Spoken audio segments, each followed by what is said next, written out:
look as if you've just come straight away for the Green Brigade. Aye, we'd have meeting at 6:30, mate.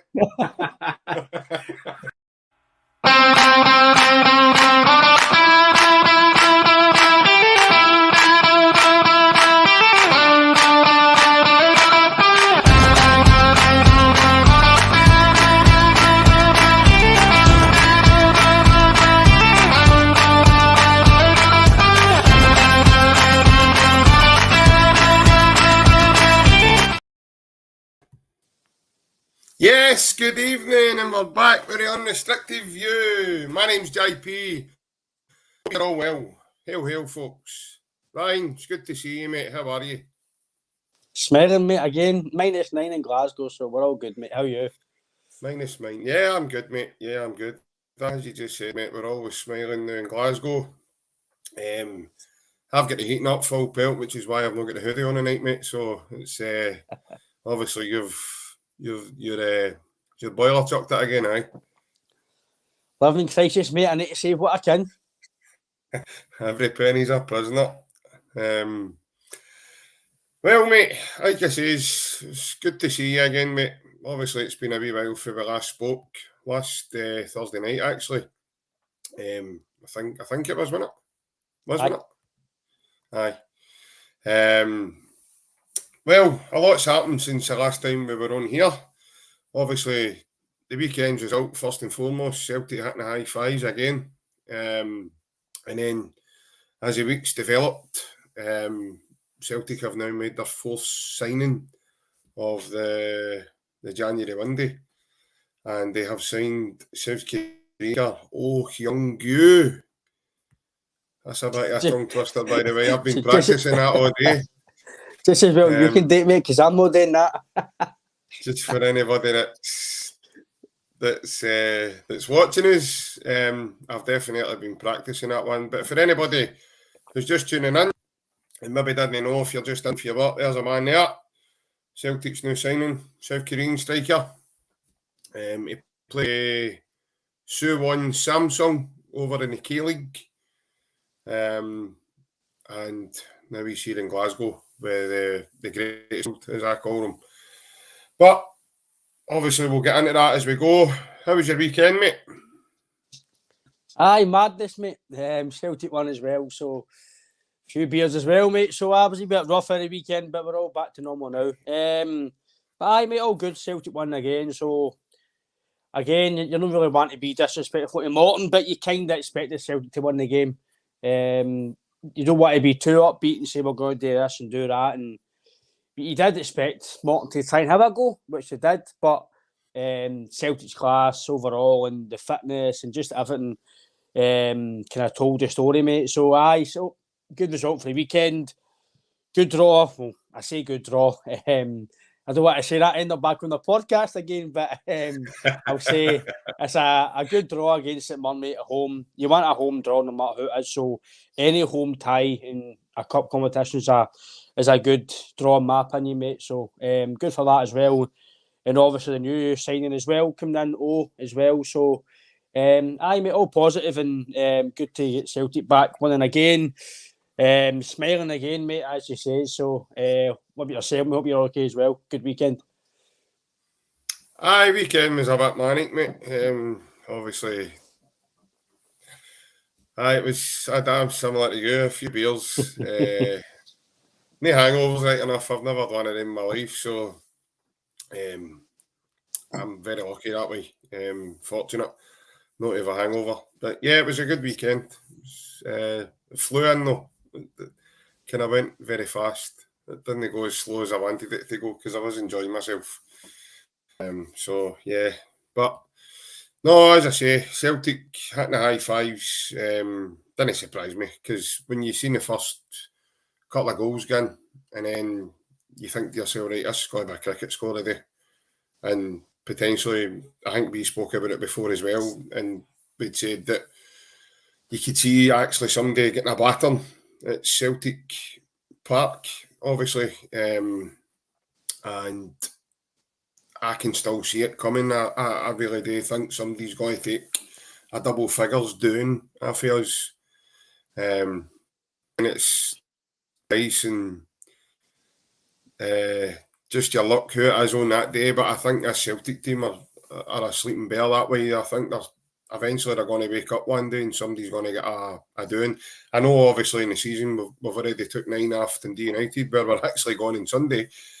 But I really do think this Celtic team are capable of whacking somebody severely, and you've just got to look at the firepower. We've brought in another striker the day, Ryan, and it's just it's going to add to the way Ange plays, the aggression, the tempo. He's quite physical. Obviously, we've done our due diligence, so we've kind of got the just what he's all about. He likes to get in people's faces. He doesn't give the defenders a minute. And obviously he's quite pacey as well. And he's quite a taller lad than people think. He's not as small as, like, say, Maeda or Kyogo. And but he's very mobile.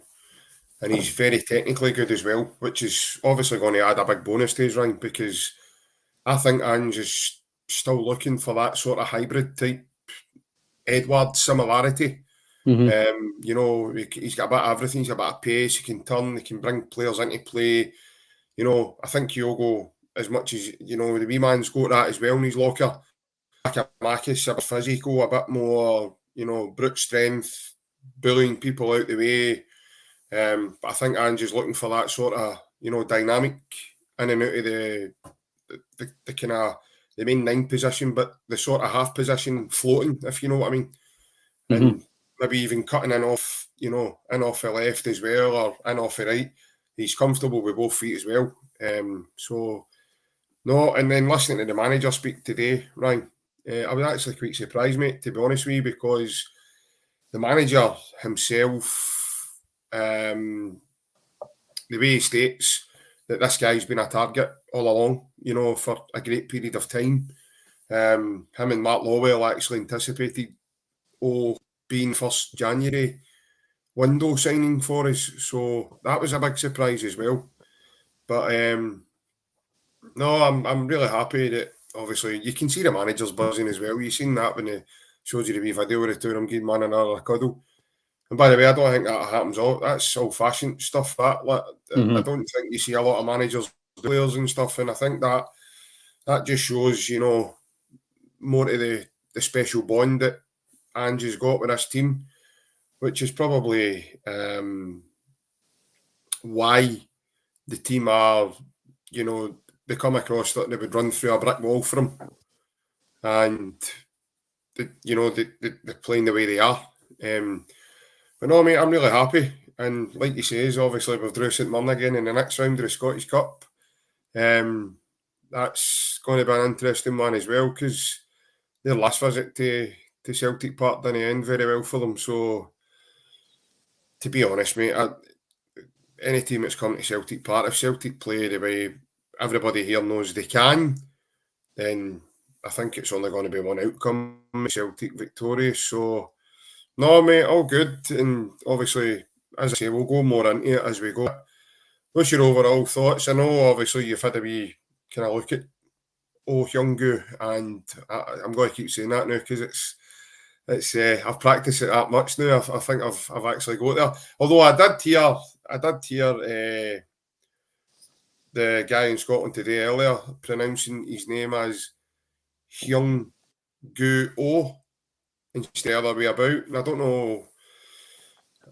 know if he was taking any funny tablets at that mob across the water now and again take or whatever. I don't know if he meant it. I don't know if it was accidental. I don't know what it was, but I thought that was a wee kind of tongue twister again, because if you try and say it, you're trying to get used to saying it one way. And I think that's what the manager's trying to do. I think he's trying to bring players in that we're all going to have to take a while to get used to their names, or a while of practicing their names. But no, mate, I'm really happy with this one, and I think I just get that feeling, mate, that you kind of know when you know football, mate. You know that when you see a player, we spoke to a couple of people today, and you just get that overall vibe about this, Ryan. It just kind of. I know Cho Gu-sung was, he was in the media and everything else, but as it stands just now, it looks as if that's been a kind of smokescreen. And this has actually been the guy that they've been after all along. And maybe the media has got it wrong. I'm not too sure, mate. But I've got a really good feeling about this, and it's really positive. In terms of the guy Cho, I don't think he'd be off your radar yet, mate, because I think if Giakoumakis goes, then you're kind of in the same scenario. So either the now or the summer, you're probably maybe not the now, but in the summer, you still need to buy a striker, I think. So ideally, I'd want Giakoumakis to stay. There's only a few days left the window, so he could.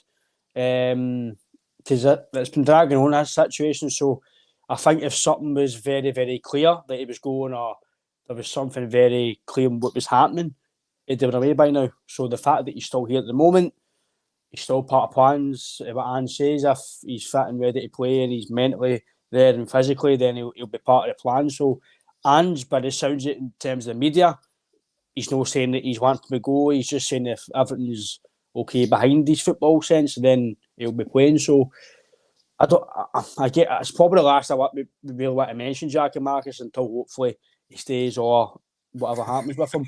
Feels as if we're always talking about him now.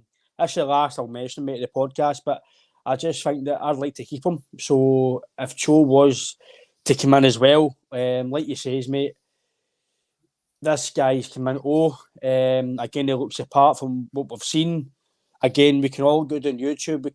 I can look amazing on YouTube. We all can, but this guy does look good. He was close to getting picked in the World Cup as well, part of one or two wee things. So there's definitely a lot of ability in the guy. He's still young as well, so it's not like we're buying a 33-year-old to come in short term. He's come in to play a big part of Celtic and another long-term deal, I think, as well. So that's another reason as well that you can't see the manager going at all, because if the manager was going to be leaving anytime soon, he wouldn't be giving these guys long-term deals, in my opinion. Because in my opinion, you wouldn't be selling this guy the dream to stay here for so long if you were going to be going elsewhere. So that's just the way I see things, mate. In terms of Cho, have the media got this wrong? 9 times out of 10, they can leak a story, but the fact that it's been gone for so long, it's really been gone since like December. We got told in November it was happening.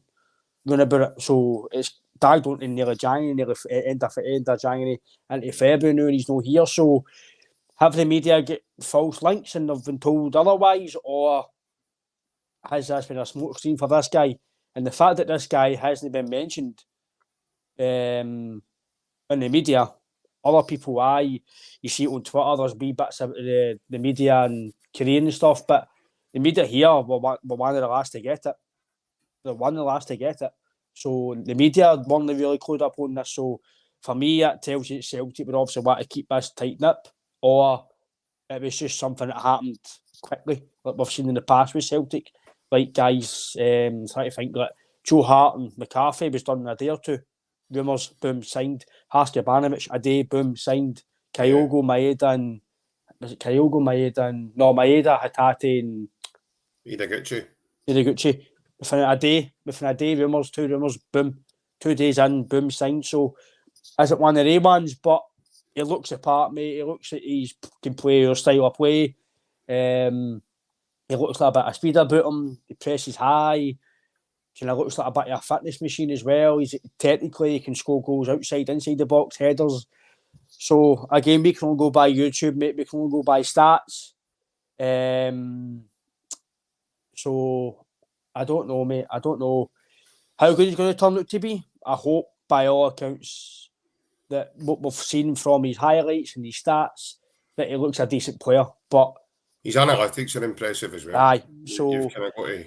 the proof will be in the pudding when he starts games. But I don't want fans, again, just because Hatate and Kyogo, they've hit the ground running, I don't want fans to be on his back if he doesn't have 2 or 3 good games to start off with, because it could be a slow burner into a new team, a new culture, new teammates.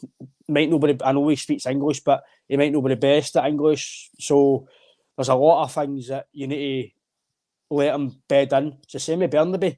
Fans are giving Bernabe stick. He's only been here 6 months or something. Give him time. He might not turn out to be good, fair enough, but at least give him a season or so to bed in. Some guys can't date right away. Some guys take a season or two. It's just the biggest one for all is Larson. Didn't start well for Larson, but look what it turned out to be like. So sometimes you need to you need to take your judgment away. Sometimes give him time, let him get into the system, let him get into the way of playing at Celtic, and then judge him. So for me, Bernabei, if he doesn't have a good start to next season, then I'll go, right, maybe he's not up to it. Same maybe Greg Taylor. I thought Greg Taylor was, I don't want to say rotten, because that's disrespectful. I just didn't think he was good enough for Celtic to play every week. And now I'm saying, I think he's better than Bernabei now. So he's got to play. Do you know what I mean? I'm saying that he's got to play now.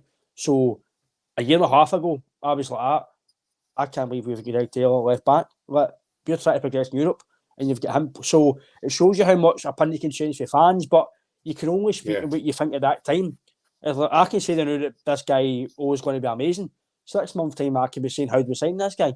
But that's just football. It moves on, and you can only see what you look at. And what I see so far from him, and I've looked at his stats, and you look at what people are saying about him. I even seen, I can't mind who it was, I seen on Twitter today, but somebody says I think it was a journalist for the Korean League, saying he was very good and he'll fit Celtic's system. So I'm happy with these guys, what they're saying. Dan spoke to us very highly about the guys we signed, and he's got them just about spot on. So so you can only go on with people saying. So far, mate, I think it's going to be a good signing. Sorry, excuse me. But the proof will be in the pudding when obviously he starts. You've got to trust the manager. Like he says, it looks like he was really wanting him to come, and Ange wanted him to basically speak to him. What do you think? My heart said Celtic, right? That's you, let's go. Your ability will take care, but the fact you want to come here, I want guys to be here for, and that's what I want as a fan. As long as you might not be the best player on the part, but if you're committed and you've got the fight, desire, and the hunger, because like even though like my header's doing well now, but some fans are saying he's maybe not the best technically, but see, because he gives everything.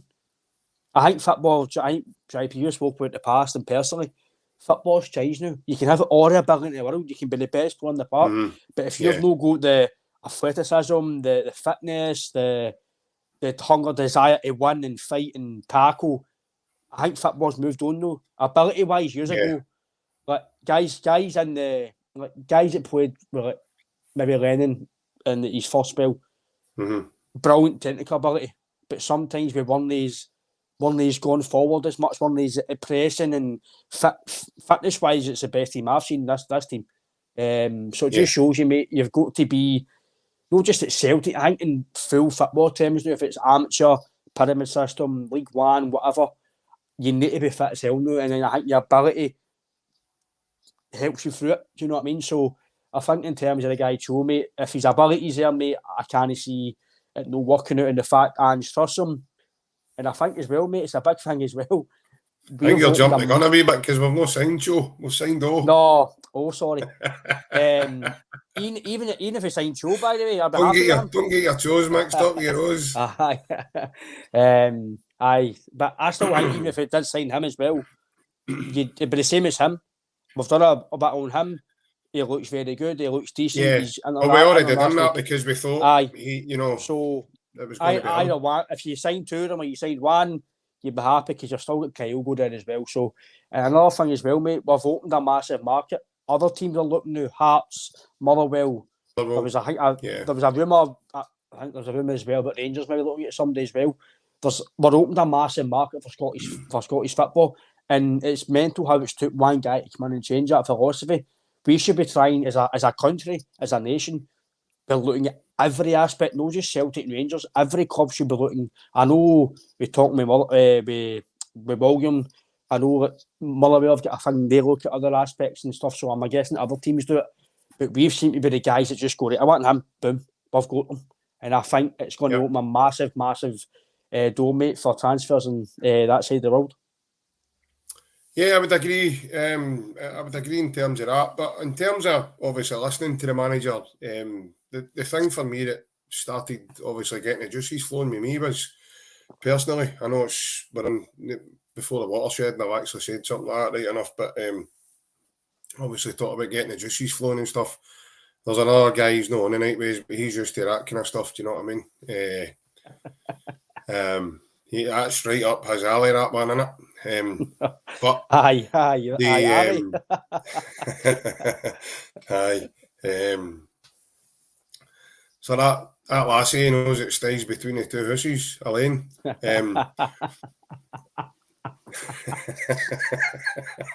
aye. So I've lost my chain of thought there because aye, right. So obviously Ange has done his interview today, and what really got me going was the fact that the manager mentions and he highlights it to Jerry McCulloch that not only a longer term, but this guy's going to come in and make an immediate impact. Mm-hmm. He's 21 years of age, but Ange reckons this guy's a real deal. For me, mate, that's got to mean something right away when your manager's that it was a 2 I think overall the wee video, it was like a 2 and a bit minute, 2 minutes and 40 seconds, I think the video was, the wee interview with him. And the overall gauge from it was that this guy's coming in to make an impact straight away. He's not going to and take 6 months to get going. They've done their due diligence on this guy. This guy, like I says, Ange mentioned that they thought he was going to be the first signing of the January window. Obviously, that has stumbled on a wee bit. And obviously, like Mark Lawwell and Michael Nicholson and the guys that Ange mentioned today to get this deal. And not just that, obviously, Hyeon's side as well. Because they, the perseverance from all parties here to make this deal happen has been phenomenal. And obviously, Ange, you can tell he's buzzing. You could tell he was, and like you said, Ryan, obviously that I want to be here. And then you listen to his interview. Mm-hmm. Now, obviously, I know like there was subtitles up, and I know sometimes some of these things can get misconstrued, and I don't get it with this boy. I think that was perfect what he says. I think that what he was saying was spot on. I think it was true what he was saying also. I mean, he remembers as a young boy watching Ki Sung-young and obviously Cha Do-ri when they were here, and he remembers him playing for Celtic, and he's always dreamt about playing for a bigger club. And I'm not being funny, mate, but your first move out your own league, which is obviously the K-League, and I'm not going to down the league because I don't know much about it. The same way as I didn't with the J-League either. Mm-hmm. But the one thing I will say is he's moved to a massive club now with a massive expectation. Ange, when I went for this boy, mate, and that's the thing, Ryan. I think, like we've spoke previously, like where you pay £3.5 million for guys like Klamala. This doesn't ring that sort of vibe for me. It's not a gamble. Ange kind of knows what he's getting. We've only paid, I know it's rumoured to be £2.5 million or whatever it is. We'll not know the actual figure, right? So we can just say £2.5 million for talking sake. But Ange knows what he's buying. It's a bit like Wim Janssen when he paid $650,000 for Henrik Larsson. Janssen knew what he was buying, Ryan. He knew what Larsson could have became. Yeah. And he did at Celtic. All you do is give these guys a platform, and they need to then go and do the hard work and everything else. But it's like he says, mate, and it's, for me, it's the most important thing, which is the overall attitude of the individual. The guy wants to be here. And see, tap into these markets, right? I don't want to down people. I'm not trying to. So please, everybody that's watching us, I don't want to upset anybody when I say this, but these guys have got a better work ethic than some of your young Scottish lads have. But a lot of the Scottish lads, see if they don't get a game, they can take that negatively, and it affects them. It affects their game. It takes them another wee while to get going. See if these guys don't get a game, they go in. They're the first one onto the training field to work harder to then prove themselves for the next game, so they're in the team. So these guys have got a great work ethic that not only will they give their all, but they'll do a bit more as well. And obviously they're amazing to have in the changing room. All you've got to do is look at the overall energy of Kyogo. Here's a prime example, right? He goes and jumps for the fans. He does it himself. Like he's very animated, and that's something Kyogo's grew from when he signed with us.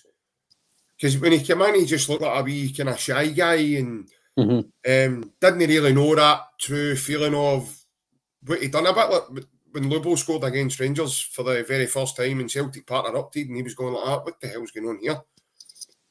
That's what it was like when Kyogo scored that hat-trick against Dundee. To him, it was just a couple of goals. But the Celtic fans seen that right away as this guy's going to be something. And then that stumbled onto playing against teams like Ferencváros in the Europa League, and he scores that belter of a goal where he takes the ball on the first touch. His first touch is beautiful, that pass for Jota. What I'm getting at, these guys have got an overall work rate that the younger Scottish guys haven't. And maybe that's what Ange has done here. Maybe Ange has played a blinder in that fact that he's bringing these guys in to maybe try and help the younger guys to go, look, this is what you need to do.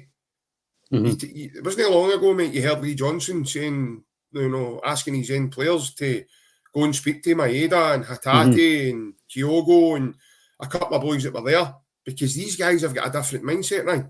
Yep. Not only that, it's also an easier market, especially in the January window, to bring players from than what it would be to go into your mainland Europe or in the UK even to try and get players. Because not a lot of teams in Europe and in the UK, even the squad players who are good players, want to part players, if that makes sense.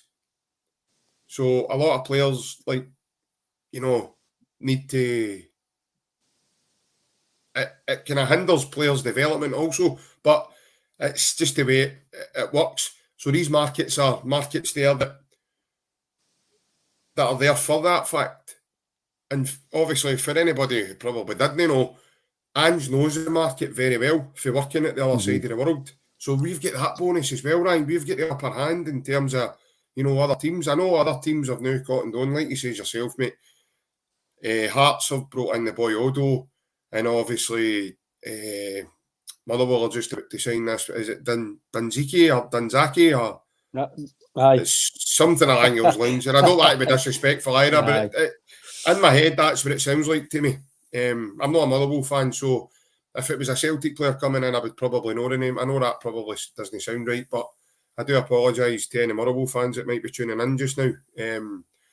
But that's what it sounds like to me. And again, Ange has sort of been the pioneer of this sort of market being opened now by taking that. It was probably a gamble because Ange had to rebuild a Celtic team at the time when he came in. But his first signing was Kyogo. Little did we know, when Awata joined, she tells us Ange tried to get him in the summer as well. Last summer, last year. Maeda, again, he was supposed to come along with Kyogo. Yeah. But that never happened. Obviously, then it stumbled onto the January. So these things are going on behind the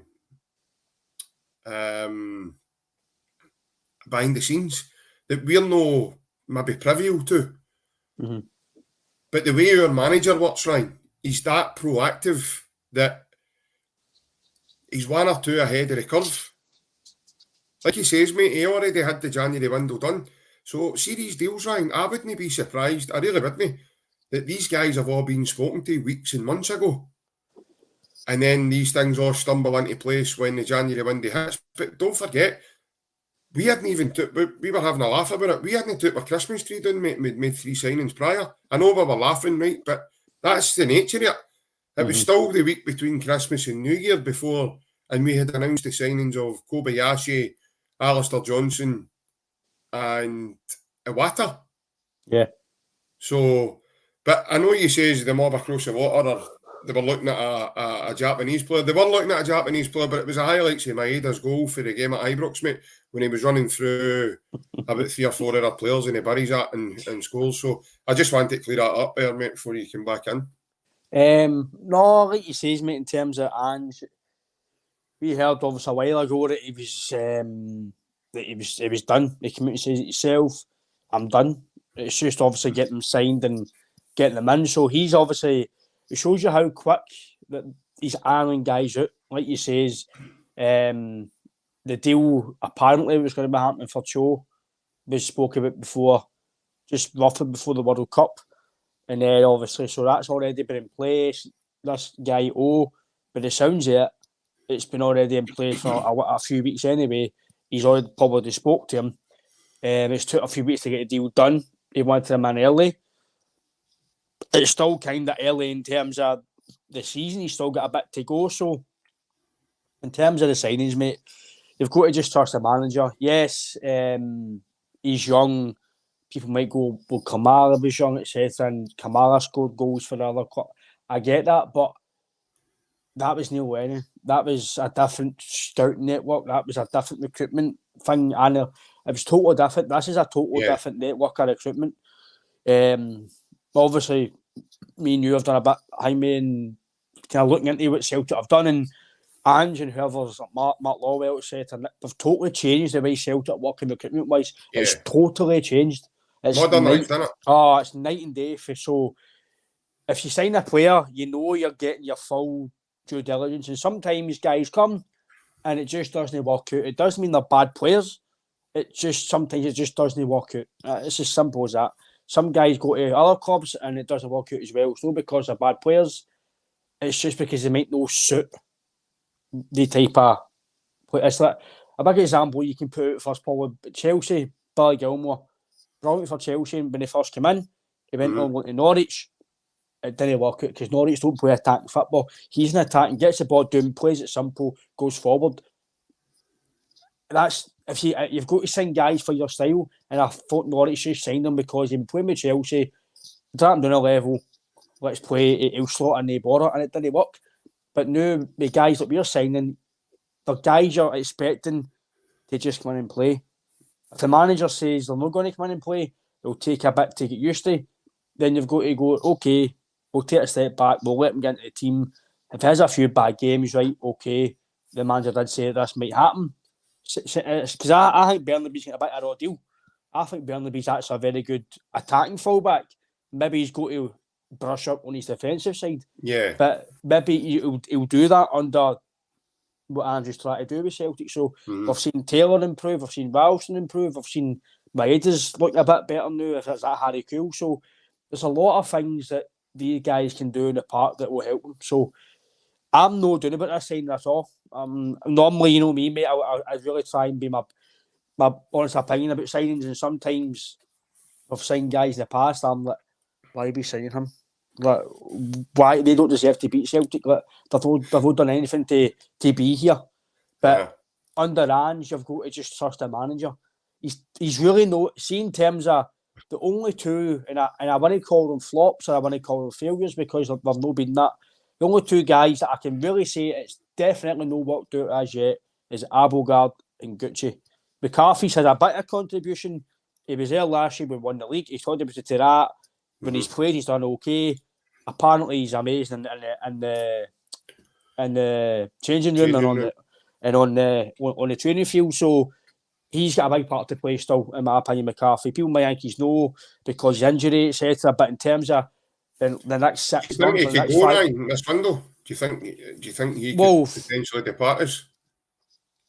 I think maybe if he's fully fit, and obviously he would need a medical. So if he's fully fit, he has training with the team. So if he's back fit and there's a chance of maybe getting game time elsewhere, I think Jenz will probably go for his own career. As much as he's a massive Celtic fan and he probably loves being here, he probably just loves being here. But I think what is James, 32, 33? Is that right? I think he's about 33, maybe even 34. I might be wrong. It might be 31. I can't. I think he's. I do think he's. If anybody knows, please feel free to comment in. If anybody, I could check it out. For some reason, mate, 31's ringing a bell after I said 33 there, but he's no a young chicken anymore. He's getting older in his career, and guys like that, I think sometimes now with the way football's gone these days, they want to play as long as they can. So. Obviously, James has had some bad injuries, so he's actually 32, right? Right, 32, right. So he's wanting to try and get to maybe the stage of his career, but maybe I'm not saying make up for lost time, but get some more game time under his belt before he obviously maybe retires, which he's only 32, so he's never near retiring in my opinion. I still think a fully fit McCarthy can still come in and do a job for you. Maybe no starting every week, but come off the bench and maybe seeing the game out. I know Celtic don't really go and see games out, but just say it's 2-1 or 1-0 to freshen things up, that he can come on and just kind of help. So, in my opinion, guys like McCarthy still got a bit to play. Maybe no fully starting role, but definitely come off the bench. And because you want, like you say, JP, you want guys. I know we're 9 points, and maybe we think the league's hopefully, with barring any major slip ups, you're thinking, right, we should get it done. The big players come at the top, at the cream of the top. End of the season, you batter on. But guys with experience, he's a Celtic fan. He knows what it's all about. He knows what's needed. Yep. I would rather keep. I know it sounds daft. He's getting a good wage. He's not playing. Why give guy a wage when he's not playing? But see if he's going to be contributing after the park and still able to contribute on the park. I'd rather have a guy who can do that than no other guy for the next 5 to 6 months. I'd rather have somebody that's going to maybe carry you on and help you. So, in my opinion, mate, McCarthy, maybe for his own career, maybe go. But if he's happy to be here, maybe fight for his place, and I'd happily keep him. So, but definitely, guy, mate, I'm not going to say it's a bad signing because we can't judge a guy. I'm excited because he's young, he's fresh. In terms, he's not played a lot of football. Like we've seen guys in the past who maybe were injured and have played a lot of football, but it's not worked out for them. Like Ayeti done well for Basel, didn't play much for West Ham, came to Celtic. It's just not worked out. He's maybe scored a few goals for Sturmgratz's Ayeti, but apparently his all-round games improved. I seen an article about him, and apparently that his goal attempts has improved, his running stats have improved. So just because you're not scoring goals does mean you're actually improving as a player. But McCarthy, mate, I know he can be injury prone, and I know he's had no the best of times injury wise, but I still think he's still got a part to play, either if it's coming in off the bench or run the team. But on the whole, mate, I've no qualms about the signing. £2.5 million. So we say it could work out to be another £20 million signing. Do you know what I mean? So this is the way Celtic are working. He could be the guy we're looking for European football. We don't know. We can't say he is. We can't say he's no, because we don't know a lot on him. So, is he signing the new to come in and play a bit, and then the summer, right, go, boom, go and challenge Kyogo. Go and take the mantle. On you go. Go and show us what you've got. The fans love him. Go and show the fans why you should be the main striker, because Kyogo is, what he's done for us is amazing. He's a brilliant striker. But you can always buy better. You can always get better. So who's to say that this guy might not come in and take care of Kyogo? He could. There's no reason saying that. So I don't think he will in terms of this season. I think he's coming in to play with Kyogo in terms of the rotation, and I don't think the way Celtic are playing now with JP, with Ange, I don't think he's going to have a guy, like obviously with Jack and Marcus maybe leaving the new, it's going to be Kyogo. Last year when the two of them, it was playing Kyogo, playing him. It was a bit of rotation. I think the way Celtic play, I think you kind of need to rotate your strikers. And I'm always been. It's only really until Ange's come in, JP, that I've changed my way of thinking on football. I've always says you play your first 11 every week unless you have to change it. So barring injuries, suspensions, I've always says play your strong 11 every single week. Guys aren't happy, then that's when they're able to get in the team. So that you've got to win games, you need to keep consistency. But the way Ange is doing it, you're getting consistency, you're getting victories, you're keeping guys fresh. So I can't really complain. Ideally, I want to play. I don't like this full 3-3. I don't like it, but I know why he's doing it, because it's not really one up front. It's like 7 or 8 when you're going forward. It's the wingers and the centre mids push forward. So I'm a quite maybe old-fashioned. I just like a 4-4-2, 2 men up front, big guy, wee guy, and that's why I like to play football. But the way you see things now, it's kind of changing, and I think the system Celtic playing, it's kind of the system where it's hard everywhere now. It's the way football's moving forward. You don't really, 9 times out of 10, when do you really see a flat 4-4-2 now? At top clubs, you very rarely see it. It's either the 2 wingers and a striker, or it's a flat 3. And Aye. on your PC when you're playing Chat Manager. Aye, so very rarely do you get, and even when people say, like, I don't like one up front, right? Even away in Europe, I hate it. I don't like it, right? But it's no one up front because Celtic play the same way. It might look on the start on the just say sports scene. It might look in sports scene or BT that we're playing 4-5-1. It's no. As soon as you're attacking, it's just say it's Jota and Maeda. They two are bombing forward. You've got a Riley pushing forward, and whoever it is. So you've always got guys pushing forward in this team. So, aye, mate. No, mate. Again, no qualms about it. I'm looking forward to him coming in. Whether or not he's in the squad for Sunday, we'll see. But like you says, mate, we've seen guys like Johnston, Awata, Kobayashi. They're probably coming in. They're coming in to play. They're not coming in to just sit on the bench, and you don't pay money for Johnson at that price. Playing the World Cup to come in and sit on the bench. Kobayashi's been looked at to come in and maybe cover the now, but next year he'll be challenging. He's not coming in to sit. He's not leaving Japan to sit on Celtic's bench. No chance. And obviously Awata looked good when he came on Saturday. Apparently he's a big unit. He's what we're crying out for, that Wanyama type player. So I'm no qualms about the signings, mate. And again, before I go to our opinions, mate, but if you're a Celtic fan and you're not really seeing a successful window, I don't see how much better you can get. You've let guys go and you've replaced it by what you can see is quality until what happens. We can't fully say this guy's amazing or whatever, but like you say, mate, you do your due diligence and these guys look decent players, and that's all you can. As a fan, you're happy with that, and then if it leads into the no, then you go, right, maybe Ange's got this one wrong. But until that happens, you've just got to say it's another good one day so far. Aye, definitely, and obviously potentially a successful window again. Just before we go any further, James has commented on similar to what we've been talking about for quite some time now. But I'll just bring the point up that we're getting players in now basically that are first choice. James has said it's not happened for a while, but Ange is getting the age limit down in the team as well, so a lot more youth, but quality in numbers. And obviously players in that he can basically mould into play what we call Ange ball. Aye, James, I totally agree with you, mate. I think that's really important. It doesn't look like we are... I think the project signings are long gone under this manager. I think the guys that he's bringing in are certainly made for the first team only. Ange he's agreed to sign other players as well under the radar who have went into the youth teams and the B team, etc.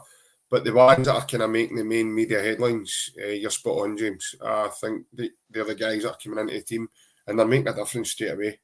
Very seldom is Ange making a signing, Ryan, where they come in and I think we can only count one or two. And one, you mentioned the two of them, Hidaguchi, and he's just not get gone because of injuries and wee silly things that have happened along the way. And obviously Abelgard. Now, what the problem... Sorry to cut in, but just see what James is saying there. It's spot on what you're saying as well. Just look at Rodgers' last transfer one day and then look at it one day now. Night and day. Yeah. You're spending money, you're getting guys to come in. There's no loan deals, no free transfers, no guys just to tidy out at the end of the season and just please the fans by signing. It's proper signings, guys who are going to come in and boom. It's no guys, like you say, Ollie Buck came out on loan, and let's be fair, Ollie Buck's a better career than me, so I'm not going to sit and slaughter him. I'm not slaughtering him, I'm just slaughtering the policy, our loans, deals, like guys who are only playing for their clubs. Hyeon, Harley playing with Dortmund. I was in the squad, but he wasn't playing. Ollie Buck, not playing much, came to us. Compare.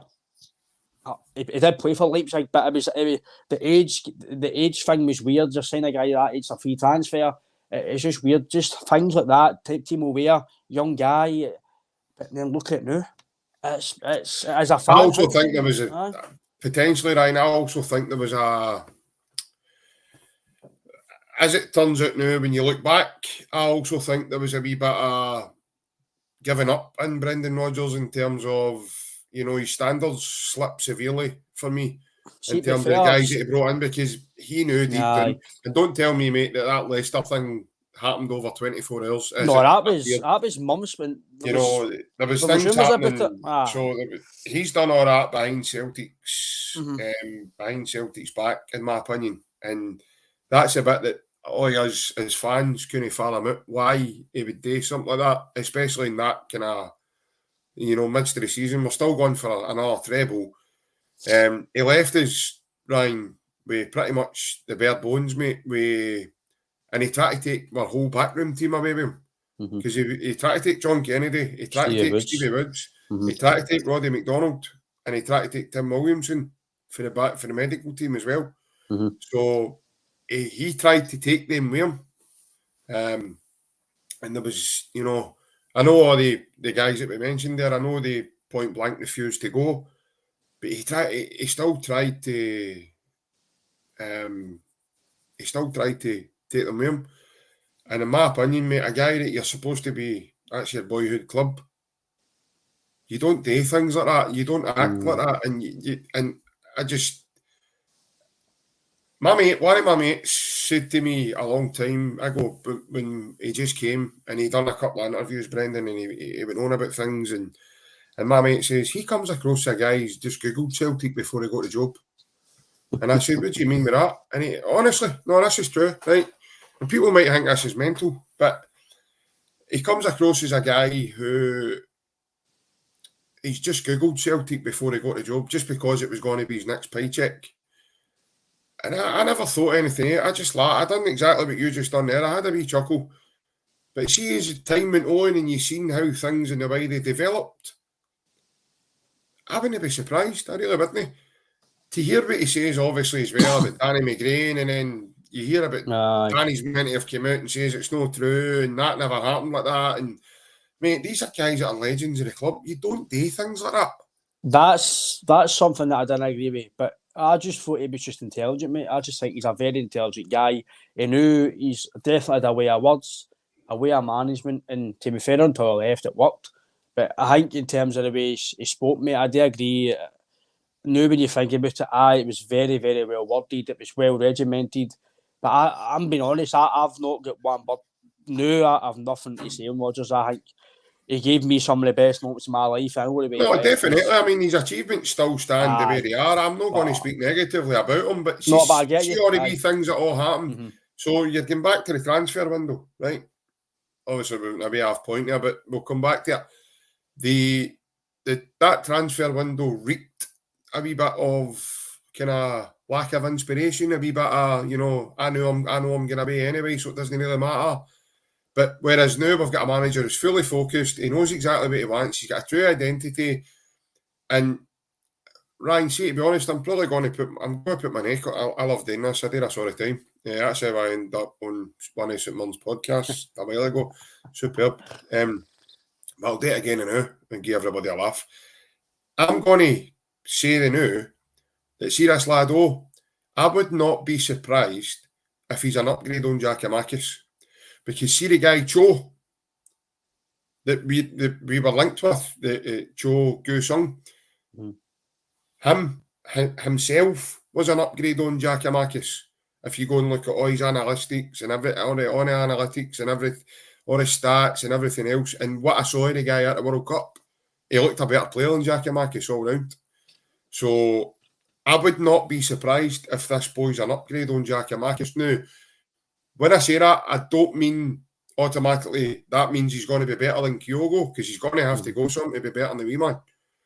But I think I would not be surprised if that's the case. Now, I know Celtic fans love Giakoumakis and, his physicality, and he is a goal scorer and he's one-touch finishes, and there's a lot of big talking points with Giakoumakis, but Ange mentioned a while ago, guys, at the AGM, it's a shame because Celtic fans have got favourites in the team.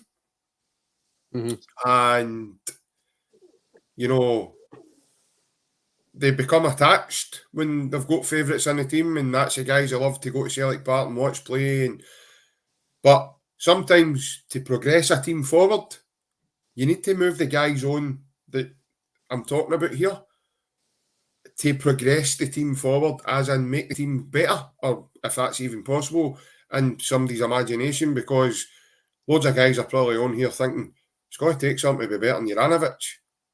And a lot of guys will probably be doing the same with Giacomakis. But that's the nature of the business that we're in, Ryan. That's where we, that's where we are.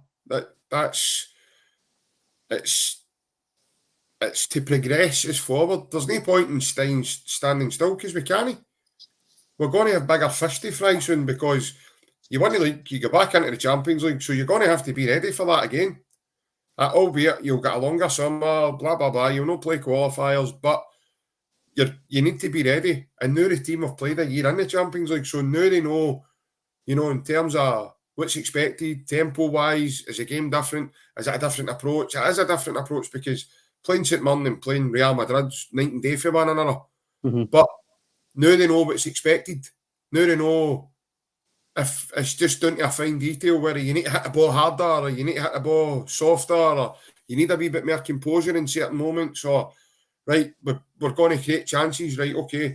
Like you says yourself, Ryan, is this Boyo going to be the one that goes bang and before you know it, we've got a golden buzzer with this lad and he's going to be the one to score the goals? And maybe it's going to take somebody like that, Ryan, to inspire boys like Kyogo who miss chances in the Champions League to go, right, I need to do this a bit different now. So it's all about learning. And guys like that are only going to, in my opinion, Ryan, see if these boys are quality, guys like that are only going to help boys like Rocco Vata who play in similar positions. And as a young guy, mate, coming through at Celtic and you're in that B team, and Anne just mentioned a few names like Matthew Anderson, your Ben Summers, like the Bosun Lowell, Rocco Vata.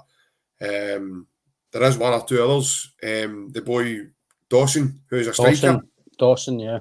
Now, see if I was that boy, I'd be watching Keogh, I'd be looking at him in training, I'd be trying to, I'd be trying to mimic him in a way. I'd be trying to get that movement. But how's he that sharp? What makes him that sharp? It's obviously he's built that speed there a few years and the running and everything he does, but just the switching on, just the, catching defenders on a hop when they're looking that way, you go that way and vice versa. And these boys are going to need to learn after that, right? And in my opinion, mate, that's going to be a great learning curve for some of these young boys, especially if you've got, like, say, Maeda and Kyogo and now this Boyo. And if they're all firing, you've got Abada who's got that killer instinct and Orion who can get in the box and he's one of the biggest goal-getters in the team. So, yeah, as I say, mate, I think it only bodes well for Celtic. Not only that, is obviously the market it's opened as well. So, in terms of finances, right, it's going to bring a financial interest to Celtic now as well because you're now going to have interest for South Korea coming to, like guys, maybe that's their favourite player. So they maybe want to follow him now to see how he gets on here. You're now going to have you've already got Celtic Japan page on Twitter. So it builds a network. Before you know it, it snowballs. And then, who knows, maybe down the line, Celtic might get invited to go and do a tour of Asia or a tour of, so it starts to open kind of doors that the club maybe, we're talking about the club being modernised, it starts to open a door that the club weren't accustomed to before. Obviously, previously, we've been down that road, okay? So we tapped into it with Nakamura and Koke Mizuno and Ki Sung-yong and Jadu Ri. But it kind of didn't, it was nowhere near as fluent as what it seems now. And now we've got, what is it, like, is it 7, 8 Asian-based players now in my squad? Give or take, mate, aye. Plus, you've got Bernabe for Argentina, you've got Abada from Israel. It's phenomenal. But not only that, he's brought them together, right? And he's moulded them into a team to get them to play together, which is probably why it's so attractive. It's even more attractive because you've now got a modern, like a proactive manager, a kind of modern brain at the helm of the team, like putting this out. So again, it becomes even more of a an attractive commodity, mate. It'll be interesting as well, mate, to see how good this guy is when he first comes in, because like you says, you've got some of the young guys who are maybe 18, 19 in the B team, maybe in their head they were thinking they'd be at least closer to the first team to play and stuff. It'll give him an idea as well. I think it might give Scottish football an idea as well, because see if this boy comes in, he already looks a wee bit built, he looks strong, he looks fit, he looks quick. Then you've got to start thinking, right, what are they doing far better to get these guys at that age to fully developed in a way, and your young boys are so struggling to get into your first teams. Not just Celtic, Aberdeen, United. So, and some of them are miles off it, right, in terms of physicality and it's the same, size and everything. It's the same as we bought a Abada for Israel, right, Jota? Right, totally different lifestyles and training systems and academies, the way they're brought up. And then you look at guys like we've got, like just for talk, this is just a scenario. I'm no downgrading the guy because he's still a good player for Celtic. If you Mikey Johnson, right, at his age, right, obviously injuries have stopped him. But look at him at his age, and then Abada and Jota. But how quick they are and physical and so fit and athletic. But obviously, I know Johnson's injuries, but I'm just talking as a scenario. Like the boy Rocco Vata, right? What is he, 18? 17, 18? Roughly, I think he's just turned 18, isn't he? Right, 17. so I can guarantee you right now, right, we could probably buy an 18-year-old that's far better than him for maybe £1 million. That's just a way, but for a foreign guy, but that's because their systems are totally different from the way we are. Yeah. Is it because they're not getting? Are they getting coached too much? Is it nutrition? Is it because they're playing here and it's winter and they don't get games? I don't know what it is. I know we could talk about it all night, but we're signing guys who are young and they're coming in and playing before the young guys who are apparently are big talents. So why are these guys not coming in at 20 and 19? I know Welsh and that's when played, but I mean coming in and being boom, impact players, no guys to get minutes when we need cover or just to play for minutes. These guys are coming and playing. So you'll see, it'll be interesting that as well, mate, how these all comes in. How good is he when he first comes in? Will it take a bit of time to develop, or is he going to be a ready-made striker to come in and play at that age?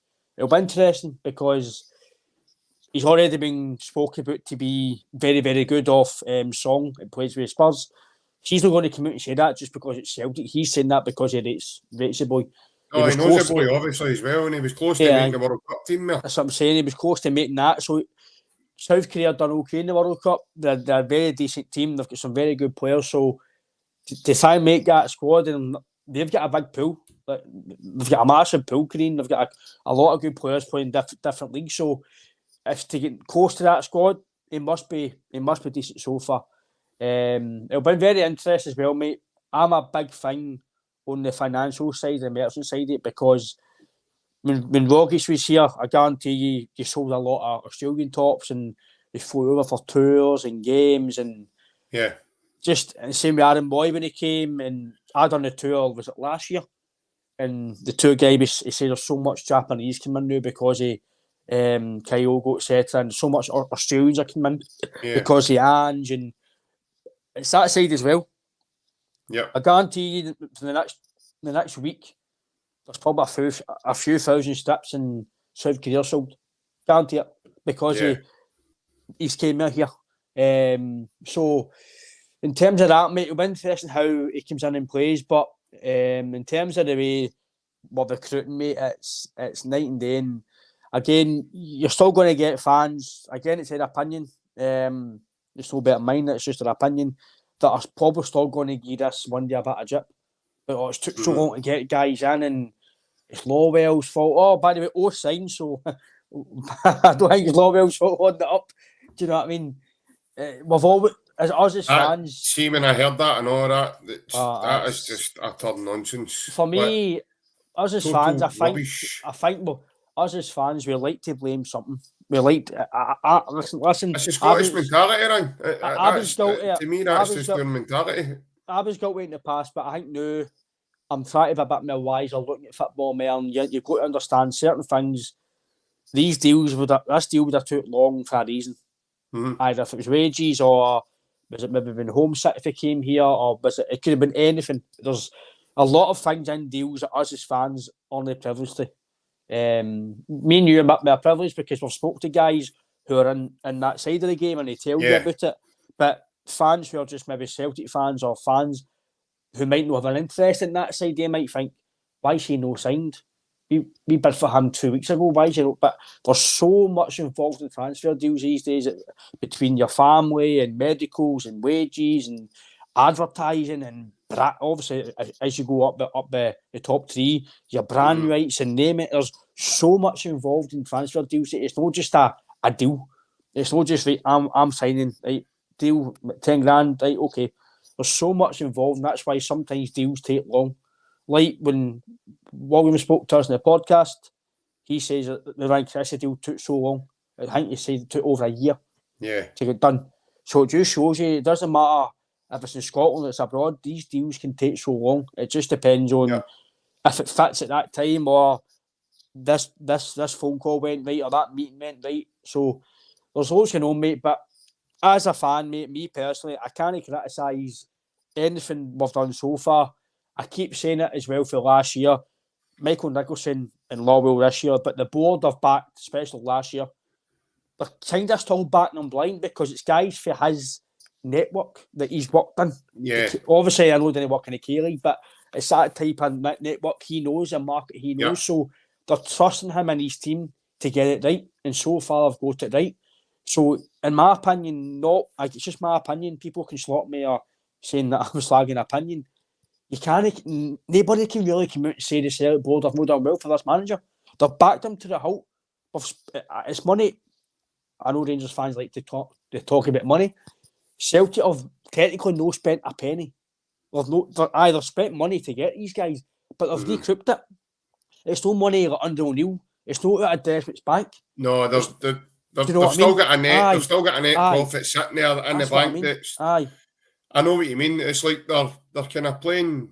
They're playing after overdraft kind of idea. So it's still obviously every club. It's just about every club is going to be in debt in some capacity, right? No club's going to, especially Celtic. You can make profit every year, but you've still got to take out loans for certain things and whatever else to pay deals. So you're always maybe going to have £1 million or £2 or £3 million in debt. But Celtic are so run very well that if you sign a guy for £2 million, it doesn't work out right. We'll try and recoup that £2 million with something else. That's the way. So if this guy doesn't work out, I will vote £2 million. But just look at the deal for Johnson, right? Technically, we've got this guy all for nothing because you've just sold Janovic for up to £10 million, obviously with bonuses and whatever else happens in that deal. You've got Johnson, Kobayashi and him in Iwata for just about that money. Yeah. You're basically, maybe give or take £1 million over or so. But because obviously we don't know the full extent of what's behind bonuses and this and that. But give or take, you've got what you've sold Janovic for. And as much as obviously we don't know if there was a clause in his deal. Apparently we've heard that. I don't know if it's true. That's why he went for that amount of money. In my opinion, we've been robbed. Janovic should be going for at least £15 million. Anybody who listens to the podcast knows my thoughts on him. I know Ralston's stats might have been a wee bit better, etc. But as an all-round player, Janovic is far better than Ralston, in my opinion. So, and he's playing the World Cup. I just think we've totally missed a trick on because if this was a cause that we don't know about. It's got to have been, right? It's got to have been, mate. Because not a chance can somebody like Celtic aren't that silly, mate. And Ange isn't that silly either. So you could tell the way Ange spoke the other day. Sorry to cut in you there, mate. No, that's all right. You could tell the way Ange spoke the other day. He was slightly kind of disappointed with that one because maybe no disappointed at letting him go because eventually he knew maybe that day was going to come. But eventually, maybe disappointed and slightly frustrated at the amount we were getting, similar to what you're saying now, the amount he knew we were actually getting because of the clause that was entered into that contract. And it looks as if it's going to be the same with Giakoumakis, mate. So, I've said to you, I know it sounds, people might think, why was you not back £10 million, etc. Right? People must think I'm stupid. I've seen it on previous pods. 2.2 million, mate, and you're selling for 10 overall, then that is good profit. It's very good. I know what you mean. Is it the Peaky's? I would have rather. I would have rather sold Ralston. I would have rather sold Ralston for £2 to £3 million, kept Juranovic for at least another season, because it's just that I would see if it was £7 million flat. I know you've made profit and it's amazing, but I totally get that. But this is probably the most peak, unless it has an amazing season or 2 seasons for Union Berlin. Is he really going to go for 20 million again? No, because this was, in my opinion, this was his peak transfer. Because the next Euros, he might be 30 odds. He might not be. No, but he's going to probably. Aye. Their league's probably more competitive than ours as well. And not only that, he's going to a team who seem to be on the up, right? So if you look at the progression over the last year or two, they definitely seem to be on the up as a squad. I've just seen a few comments. I just don't need to put them up, but I see his right hand cam daft selling Ralston. Ralston's never near Juranovic, in my opinion. People's opinions, but for me, Ralston's a far better accomplished player than Ralston. That's why he's gone to Union Berlin. That's one reason why he's gone. It's one reason why he's playing with Croatia. Every time they're in big games, he plays. When Celtic played big games, who was starting? Juranovic. It was the same before he left. I know Johnson's just going to do it, but he played the semi-final. I know Ralston wasn't fit. Johnson didn't play. So, again, I could be talking Mars, but it just seems to me, before he left, he was still the main right back. I thought as it seemed now, that was his farewell, wasn't it? So I totally get guys fit systems and guys fit. I totally get that Ralston maybe better in certain parts defensively, but all round, I just thought Juranovic was a better player. People might think Ralston's better. Listen, that's the opinion. But I just think Ralston, he's done well to come to where he was from, but I still don't think he's a guy that's going to take us to the next level. That's just my opinion.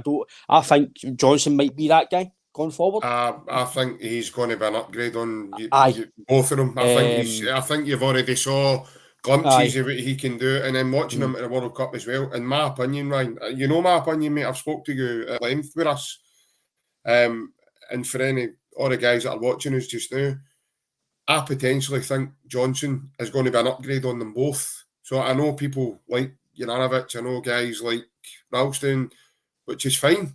That's the beauty of opinions, guys. We all have one. And we totally get it. That's why we're here. That's why we love debating. That's what's so good about being a Celtic fan, because in my opinion, there's no wrong and right answers. It's all discussion. It's all, it doesn't mean that person's wrong or that person's right, or that's no what it is at all. It's all, that's the beauty of football. I just think it's going to, if we were all the same, guys, it would be a very boring world. Let's just say that right now. If we were all the same and we all thought the same. So the full thing I do like about us, mate, is the fact that we're just a pure profit machine. We're just all the time. We're making money. Selling club, right? This is what, again, some fans we've modernised that to make it more beneficial for us. Some fans don't like us people talking about we're a selling club, but we need to be realistic here. We are a selling club. See if somebody comes in for Jota in the summer for £25 million, you need to sell him. Sorry, you've been amazing. You're a special talent. You need to go. Because then we need to then buy somebody to then replace him. Fortunately, Ange is probably 1 or 2 transfers ahead of that. No, I'm just talking about for a scenario. I know. It's just an example. We can't not, as much as I think Jota's probably worth more than that, right? Probably at his peak talents, we can't let that money go again. Kieran Tierney was amazing money.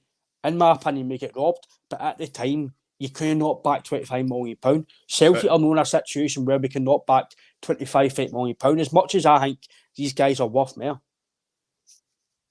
you've got to, like it's something. You're not getting over 30 million. No, I'm just talking. I know, but for any fan who thinks we will coop one day 30 million quid, the only player I think right now we would, if it was going to go, it would take that would be McGregor, 100%. It was going to be.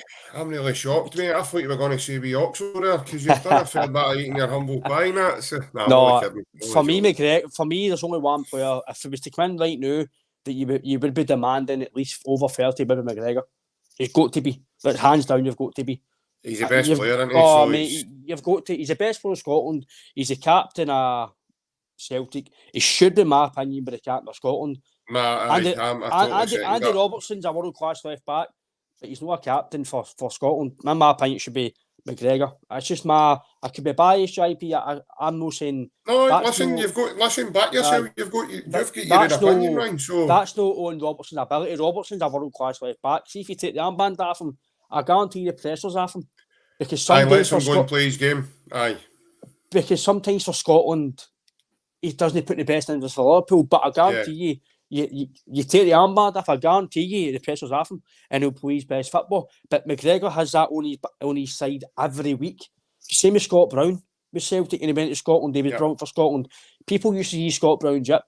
Still don't see why Scott Brown get a lot of jip, because he was brilliant for Scotland and Celtic.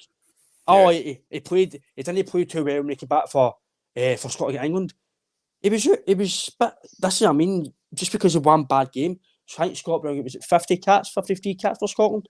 Look at the amount of trophies he's won, right? As a Celtic captain, he's probably one of the most successful Celtic captains ever in the history. In my opinion, your captain's got to be somebody who's a winning machine.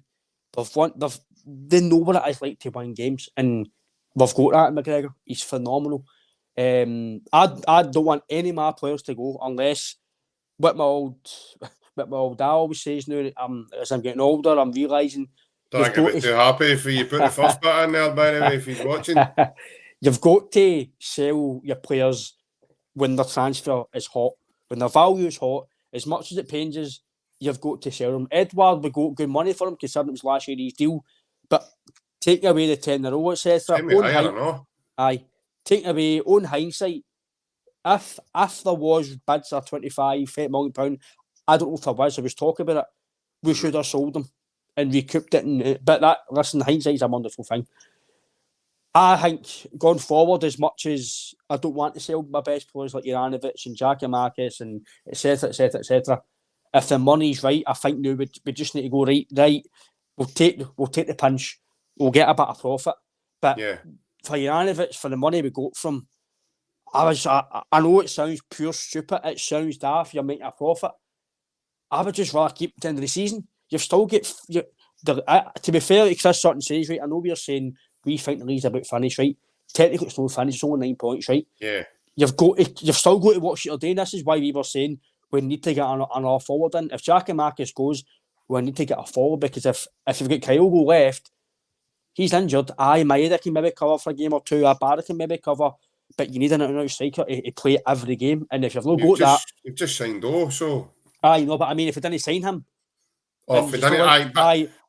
I still think, even let's say for talking sake, the transfer window shuts tomorrow morning, right? I'm fine. The guys watching us, I'm fine. But say Giakoumakis goes tonight, right? Just say for talking sake, I still think they two, see if it's Kyogo and Giakoumakis, without signing I still think we needed another one anyway. No, I do. Because I think they need a horn. See the amount of games that we play, Ryan. It takes its toll on an individual if he's having to play all the time. Mm-hmm. But we're seeing the fruits of Kyogo being fully fit and sharp and ready to go. We're seeing the fruits of that now in terms of his performance levels, because he's banging in goals left, right and centre.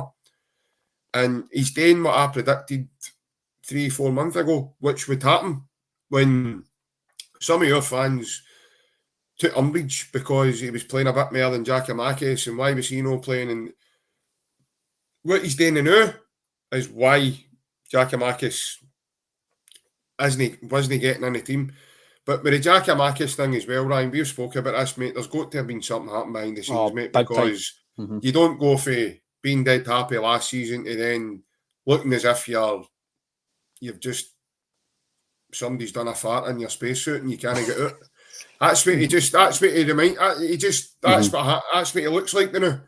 He just looks like a big guy he just looks confused. I don't know if it's maybe, is it his missus, is it his agent, is it something's happened, something has changed. I know his missus had a new baby, and I know that obviously that family is all about family. And in my opinion, when your family come first, mate, above everything else, it doesn't matter what else you've got going on in your life. Your family's your number one priority. So, but something's changed. Something's changed with him. His overall morale and his overall demeanour has totally changed over the period of the last. I'm always a big believer. I know people might think I'm sounding daft, but I'm always a big believer is you're only no happy unless either your agent comes and says, look, this club wants you, they're maybe going to give you this money, or something's happened. Because in my opinion, Janovic, before the World Cup, seemed happy. Obviously, there was links in the summer, but before all the links and maybe he was tapped up, seemed happy enough. Jackie Marcus, before all his agents leaked, seemed happy enough. So there's got to be something to make these guys unhappy. These guys were loving life last year in the dressing room. You see a documentary that came out on YouTube. They're all happy.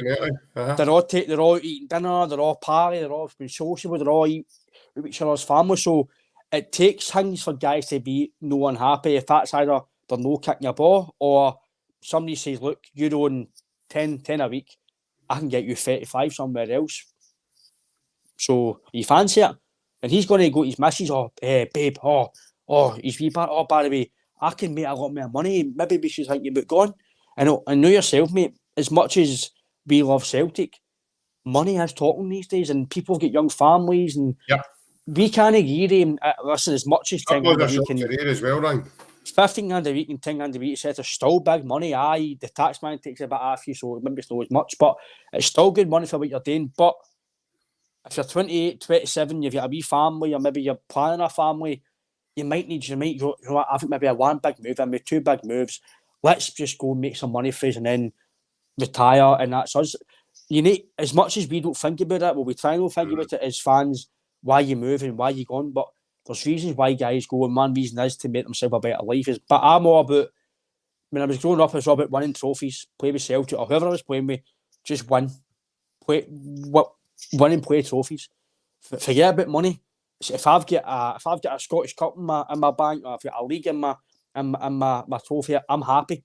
If I've got league titles, the money, I can get that after I retire. But now I'm thinking, if you go and win trophies, it's brilliant. It's a bit of a bonus. It's brilliant. But I think most guys now in football that you see, when they get a big move, it's right, I can get this amount of money. Right, to his missus or whatever.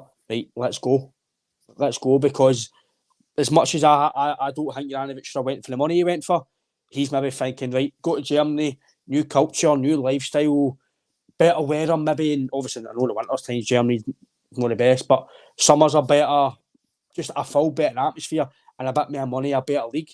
Right, let's go. But we don't think about that. We think, why leave Celtic? We're playing in Champions League next year. We're playing with guys like Jota, you've got a manager like Ange, you've got these fans, but we don't think about all that. Do you know what I mean? Yeah. So you're not getting I know Kieran Tierney left, right? But by all accounts, we told that he basically get told you need to go for the money. Don't know if that's true or no. That's obviously down to Kieran to tell his free self. But guys like Tierney, they came through the system. Ralston knew, McGregor came through the academies, etc. Forrest, you don't really get many guys now that are, I'm not saying bad kissers, but fight for the jersey. But it seems this team, they're all really in. They're all in about that kind of way of playing with the manager. I know Janovic is away, but I don't know what you. In terms of, I've seen a couple of comments about that there. In terms of, you don't get guys that come in and play for the jersey. You can't argue with Forrest and McGregor's contribution in terms of years of service to the club, because they've been there for about 9 years old. Mm-hmm. So that would then go against that grain. I understand there's not many. Scott Brown lasted a long time with Celtic as well. I still can't. You know, Scott had other chances to move down to English. I remember Tottenham wanted Scott. I'm sure it was Spurs and Newcastle won it. Crystal Palace, I'm sure, were one of the other clubs that were touted. Mm-hmm. That might be hearsay, I don't know. But Scott decided to stay and prolong his career, become a Celtic captain and be successful. Larson was loyal. I mean, he signed a new contract. It was an extra 4-year deal, which led up to just under 8 years. So you do get, there is certain individuals out there. I'm going to stick, Shelley, I know you're saying there about the Scottish boys and stuff, but I'm going to stick my neck on the line again here and say, see your Asian guys, like your Kyogo's, my head. These guys are really humble. Mm-hmm. So these guys aren't going to be making noises about wanting away. They're happy to be where they are. They're no money motivated type of guys. So that's what I was talking about earlier when we started about in terms of work ethic and everything else. Because that's, they come and they're humble to be there. The desire for them to be successful in a different country out with to showcase what, Japanese football is all about, for example. Or like the lad Oz just signed. He'll be wanting to hit the ground running, Ryan. He'll give his all. These guys have got a different work ethic for your young Scottish lads. Now, I'm not down in young Scottish boys at all. What I'm saying is it's a fact. Go and do your due diligence and have a look at it. Well, some of these Japanese boys have come in and not getting a lot of money in terms of wages. But that's what I'm saying, Ryan. But it's they're no money motivated. That's what I'm trying to say. Some of these boys could go, no, but I mean, Kyogo's, as it stands now, Kyogo's going to finish top scorer. I know he was, one half the top scorer, one of the top scorers in the team last season. But as it stands now, he's got the potential to finish the top scorer in the country, let alone the Celtic team.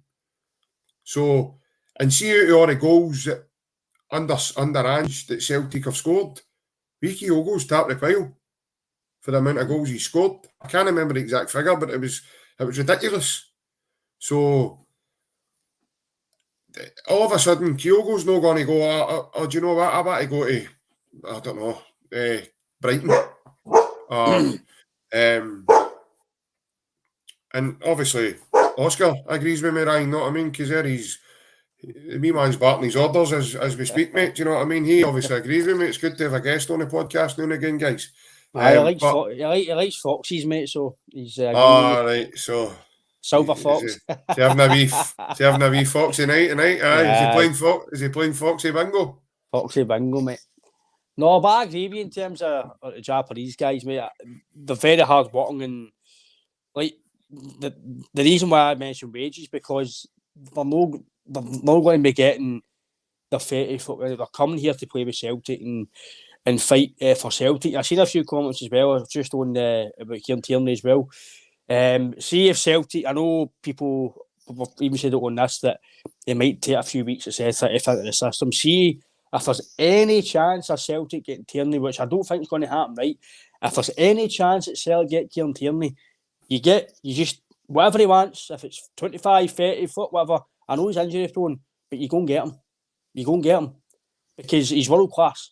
I might be injury prone, but the only reason he's not playing with Arsenal right now is because Zinchenko's been outstanding.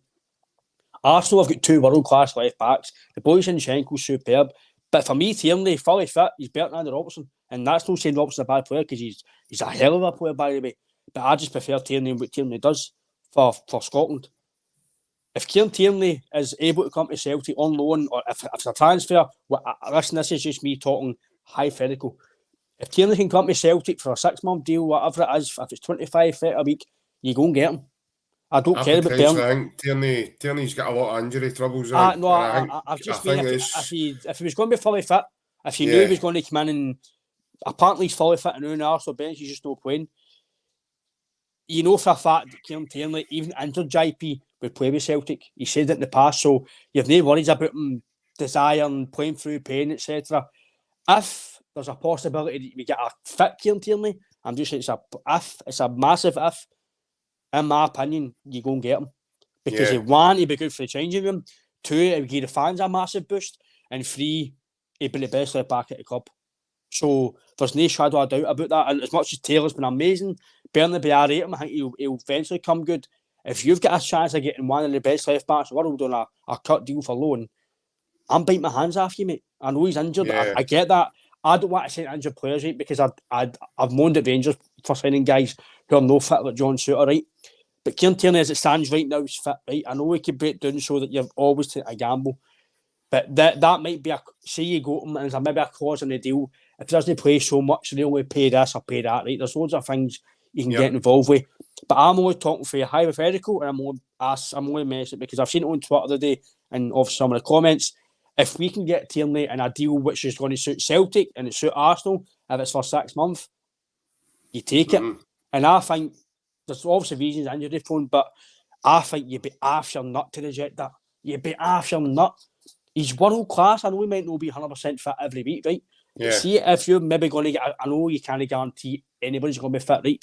But if he signs and he says, look, I'm fit, I'm recovered, I'm ready to play and put my body in the line for the next 6 months to make sure you win the league and you qualify, I've got to bite your hand off, Marteta, and say, geez him. Because it's not just about the fact how good he is, it's how good it would be for the club. Boost about the fans, the young players, or else Kieran Tierney, Barry, right? I'm seeing him in training, right, KT, what do you do better? Imagine him trying to help Burnaby. Things like that, it's all these things you need to think about as well. He would help Taylor as well, by the way, but I know he plays him with Scotland, but he's training with him every day at Celtic if he trains him. I'm actually going to think with that, Ryan. I potentially think Tierney right now. I think Tierney will be lucky if he holds on to his Scotland team place. I think he's always going to be Scotland squad, but maybe no starting, but he always win the squad, I think. But I really think we Oxo, as I call him, I think he's been outstanding this season, Ryan, and I think he's going to be chat Matt Dawson, mate, for that place. I really do. You've got to look at on form. Just say for talking sake, hypothetically, Celtic won a treble this season. How can you? We're talking about him being up for Player of the Year. So, can Kieran Tierney play that inverted fullback role? I don't know. He would maybe need to learn, right? Because again, you know, you're talking about taking that gamble or bringing him back in, and could he play that the way Ange wants to play? I don't know, because his right foot's for stoning on, mate. He doesn't have a right foot, and that's why. And this is my sole opinion on this. That's why Arteta won't play him, because Zinchenko can use both feet. He's different class and all, man. No, I know he is. No, but that, in my opinion, that is why he doesn't play as often as us as Celtic fans. I've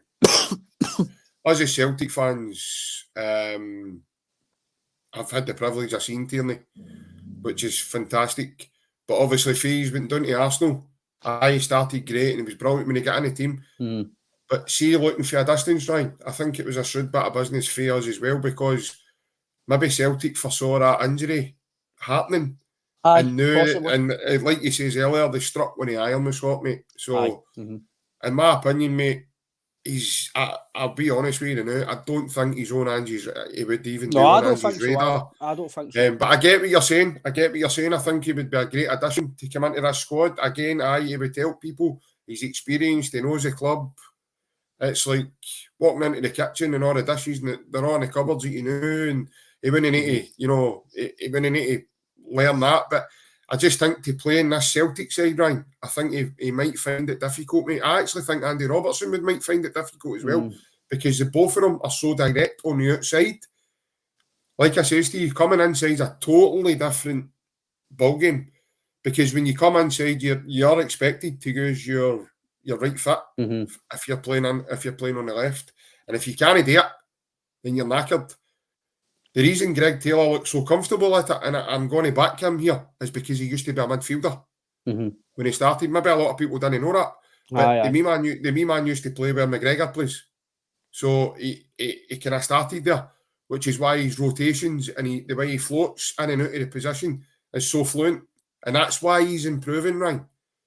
So, in my opinion, I would like to see where Greg Taylor can go, because I thought he was outstanding for us in the Champions League here as well. He was actually one of the standout performers in the games that we played. On the Taylor for Scotland, I agree with you. He should be getting a shot, right? But I think it's going to take I'm actually surprised he's not, Ryan, because he was his manager at Kilmarnock. I think it's going to take a humongous performances for him to keep going, and Taylor and Tierney and Robertson to really. I know Robertson will do well, but because he's a captain, he's probably going to always get a game, right? They two, unless they totally drop off the face of the earth, right? Look at Ralston. It was probably peak his performances last year. We were winning games, we were top of the league, and he was still picking Patterson in them. Yeah. Do you know what I mean? And it took the media and injuries for Ralston to get a call up. The media hounded for Patterson to get a game. The media got the wish. Listen, the boy's a talent. He's with Everton. He's playing in the top league in the world. Yeah. Well, so they say.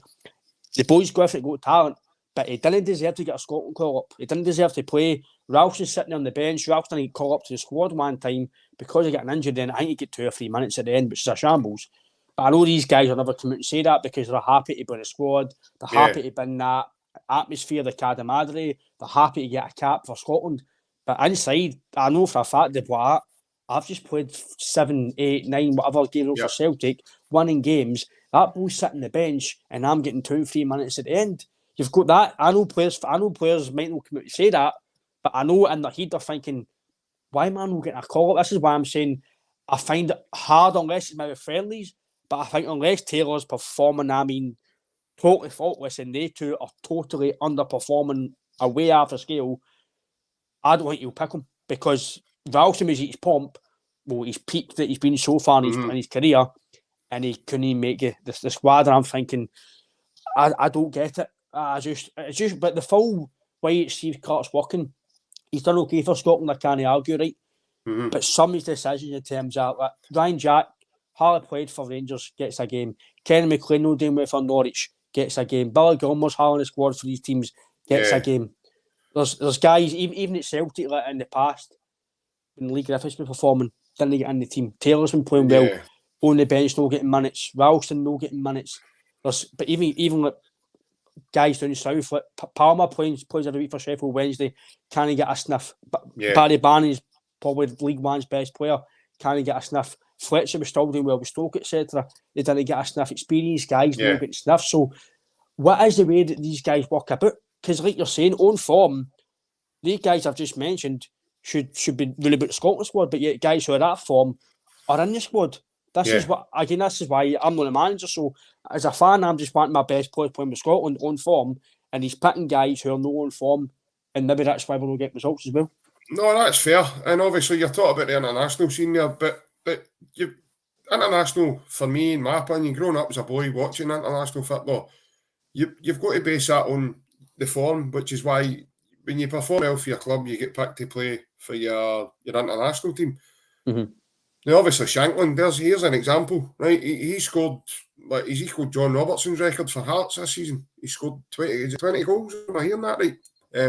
That's about right, mate, aye. Right, so, in my opinion, he's batting the door to get in the next Scotland team, man. Because that for him then should be over when you're doing your international selection, should be over. Yep. Kieran Tierney's hardly kicking a ball with Arsenal. And Liverpool have been absolutely pony this season in terms of domestically.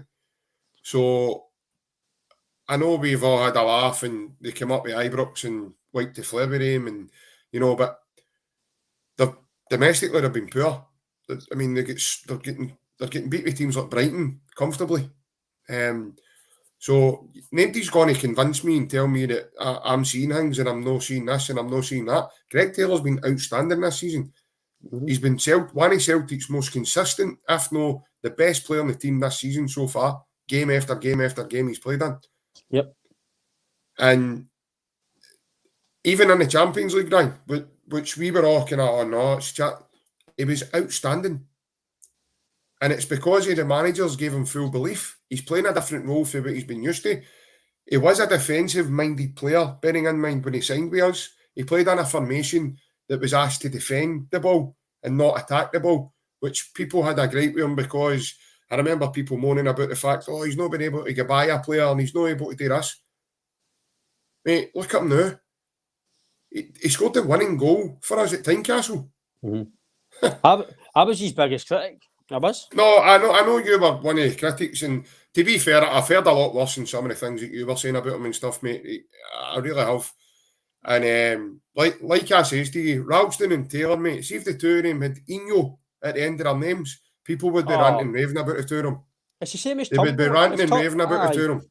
It's the same as Turnbull. If Turnbull was Spanish, he'd be playing with Celtic every week. Definitely. Absolutely. If these guys had Brazilian second names, then, they would be, they'd be in the media. This team's after him, that team's after him. But again, mate, I think it's down to a Scottish mentality as well. I think we look for the negative before we try and look for the positive. And a lot of, especially when it comes to football, we don't believe in our own product enough. And then we're asking ourselves why teams like Japan are going to the World Cup and beating teams like Spain and Germany. We always sell ourselves short. They've got a better... Yeah. Exactly. We always sell ourselves short. Yep. Our players are getting better and a lot of our fans, and I mean, not just Celtic fans, but Scotland fans, can't see it. There's guys getting better. And I'm not going to be told differently. I mean, people aren't going to tell me right now that Greg Taylor's not been outstanding this season, because he has. He's been that much outstanding. In my opinion, he's got to be up for Player of the Year. He's got to be one of them, and he's got to be chat the door, because he's been a consistent performer for the team. If you look at his numbers and go back and look at all his numbers in the games that he's played in this season, when the analytics show, Ryan, that see when he went off at Ibrox, that's when Celtic fell out again. Oh, no, I agree with you. I agree. And that's not because Juranovic had a poor game. It was just naturally the makeup of the team wasn't right, because that balance wasn't there. And that was it. That's when Celtic fell out again. It wasn't even Joe Hart done what he done and this and all the nonsense I felt. It was when Greg Taylor fell out, when can't take him off. That's when Celtic died out again. And all the momentum came out of your team. He was a big part of the first half. The way we were controlling the ball, the passes he picks, right?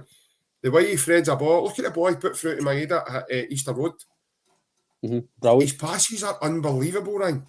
His passing range is unbelievable.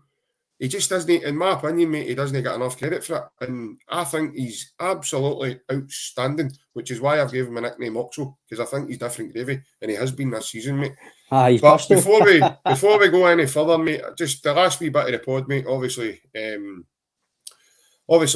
MORTIZ Jenz, he's announced on his social media that he'll be departing us and he'll be going back to his parent club. Now, I've seen a lot of guys talk about Big Jenz, and I've seen a lot of negative comments and I've seen a lot of positive comments about him.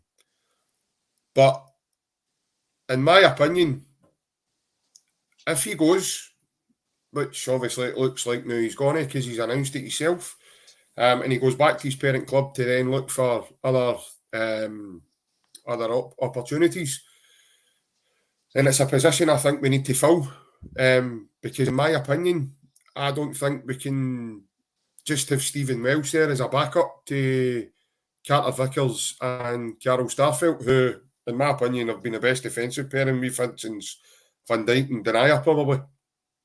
If you look at the games, I mean, I don't think they've lost a domestic game playing together, have we? Well, the stats tell you that, mate. Own ability, maybe no, but in terms of as a partnership and the stats, what you're saying is spot on, mate. Nobody can argue that. So the stats tell you that.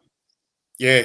So I think we need somebody else. Obviously, we've got Kobayashi there, which again is going to bring a balance to the side as well, because when was the last time we had a left-footed centre-back? Probably the nearest guy I can remember to my memory is Ulrich Lawson.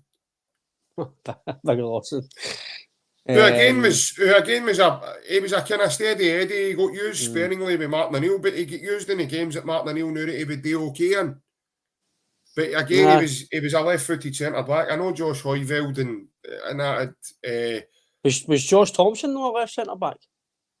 No, I don't even think he was a football player, mate. But no. that's a different thing altogether. No, he wasn't. He was a right footer. He was a right footer, mate. Just trying to think of defenders with a left foot that he's played Celtic. Centre-back. I know obviously there's one out in loan now, but he never started off with us as a centre back, but obviously he's at Aberdeen, Liam Scales, and obviously that's a different ball game altogether. They've come under really Charlie Mulgrew, there's one of the comments came in as well, so big Charlie, but there's not been many through the last few years. And I think Kobayashi will bring that sort of balance. He looks very good on the ball. Again, I think what will complement him a bit more is when Greg Taylor's back. Somebody receiving that pass because Greg Taylor always looks for that forward, and he's got that sort of forward instinct now. Because right away he's accustomed to the role of the playing inverted fullback and coming in. He knows when to come in. He knows. I mean, there's, like I say, Steve, mate, there's times when Greg Taylor's playing, he's playing like Kaka. He's like a number 10, threading passes through to the box. Look at the one he put through. Was it Murrable? Away? Aye. His passing range is unbelievable, and he doesn't get enough. He doesn't get enough credit. People don't know. I think people develop scapegoats in the team, like guys that if we get beat, it's his fault, or if we don't win, it's him that didn't play well. And some guys I've even argued with through the years, and you go, he wasn't even on the bench. but it's his. How can it be his fault? He's not even part of the matchday squad. And then, like I've said to you before, Ryan, with the guy that sits up behind me, he thinks Giakoumakis is personal trainers fucking Samaras. So this is what you're dealing with, mate. This is, this. But like I says, mate, everybody's got an opinion, which is fair enough. But when it's as wild as that, it's just that half of it's hard to believe, and the other half's no true. But no, obviously Big Jenz is departing, mate. So what's your thoughts on that one? And obviously, what do you think in terms of bringing in another centre back? I think centre back definitely. As much as Welsh has done okay, he's just done okay. He's nothing flashy. He's no a starting 11. He is just a backup defender. I think we do need somebody else to come in because we don't know. Kobayashi's looked okay so far, but we don't know how good he's going to be yet. So a wee bit of cover would help, because if Starfelt, like Vickers, I know he's maybe back in training now, but we don't know when he's going to be back fully fit. Kobayashi, I think if anybody's going to come out the team, it would be Starfelt for Kobayashi to maybe come in. I don't think he would ever. I don't think he can afford to take out Vickers, to be honest with you. No. I think Vickers is the solid one out of two of them. Mm-hmm. You can't really question the two of a partnership. You can't question their stats. In terms of Jenz, I thought Jenz was okay, mate. I didn't think he would. Wow, Jenz, we need to get him, we need to pay whatever. But I didn't really have much to moan about him. Mm-hmm. I've just thought sometimes maybe a wee bit, maybe Europe he gave the ball away a bit much, but I can see what he was trying to do. He was trying to take the big guy. He was trying to take the ball out, he spread the play, and to be fair, that's one thing I think we miss is big ire and what he done and taking that ball out. Sometimes it's brilliant. It gives you a bit of release, it takes the pressure off you when you've got somebody that can do that, take the ball out and play it.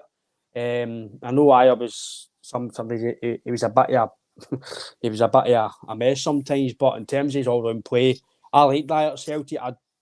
For what we got for him, considering it was his last year, it was good service for what he had for us. So but Big Jenz, mate, I don't want to keep you too long, mate. But Jenz, I thought it was okay, mate. Nothing flashy. He came in, done the job what he was here to do. He's bought into the club. We've heard apparently as well that he's obviously his missus maybe want his family to stay in Germany, etc. Which is fair enough. Listen, something like you says, mate. Family's more important than pleasing us, and being at a club, your family's the most important thing. So if that's what it is, that his missus wants to go to Germany or somewhere else and bring up their kids, etc., that's fair enough. But in terms of his ability, I thought it was okay, mate. He came in at a time where we needed somebody to come in and play for us, and he's done the job, scored a few important goals for us. So on his time at Celtic, I wish him all the best, and hopefully he can take his career to another level. But just a shame about Celtic, mate. But signing wise, mate, okay signing. Nothing bad about him. He came in, done the job. I don't know if he'll get if we win the league, I don't know if he'll get a medal if he's played enough games. I'm not sure. I'll need to look at how many games he's played, but I hope he does, because he's contributed to the team to the last 5 to 6 months. He's done enough to hopefully get a medal. So in my opinion, mate, it was a good signing, mate. He came in with a good bit of pedigree, and he's leaving, mate, a part of a winning Celtic squad. Yeah, definitely. Again, he's not really been here long enough or had significant game time enough for me to overall analyse it and say, right, he's done this, he's done that. He did make a sudden impact straight away. Went up to Ross County and scored a goal, and he scored a couple of goals. I think he scored against Kilmarnock away from him as well in that 5-0 game. So he was a crowd pleaser at the beginning, and through, obviously, again, through having Carter Vickers and Starfelt, you're going to need to be something special, I think, to know Kennedy too at the team, mate. But you've said yourself, Kobayashi's here, and I'm sure he'll be banging the drum or banging down the door to try and get in beside them, or at least try and displace one of them. And the one, I agree with you, in terms of the one that could be displaced would be Starfelt. But the two of them have been solid. I mean, you can't argue the point with there.